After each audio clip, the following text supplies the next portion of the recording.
And another little tool I think is interesting is in my organization, we use two tools, Strength Finders and Colby. Does anybody use this in their companies?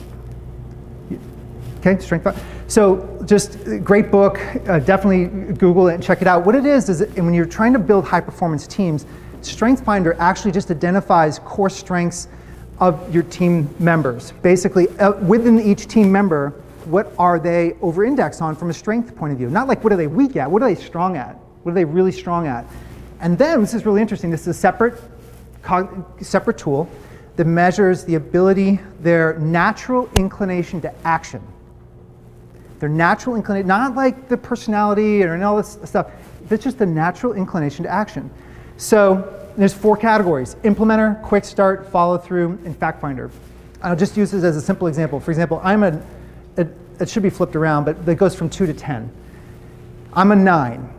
And for quick start, which is really, really difficult for my team over the years because I'm so, I don't need a lot of, everything else is low, meaning fact finder. I don't need many facts. I go by gut instinct, I read the environment, and I go. Well, if you have a team member that needs a lot of facts, and then you're already sprinting to go achieve something, then all of a sudden the team members, they're left in the dust. Or they've figured out that when there's a 3, if I'm a 9 and the person on my team's a 2, if there's a greater than 3 or more dissonance between where they are and where I am, there's a really strong likelihood of a clash of some way, shape, or form. So when you're creating a high performance team, it's not like people can't mold and move, and it's just their natural predominant inclination for action. So as you're putting these high performance teams together within your organization, you want to achieve big things.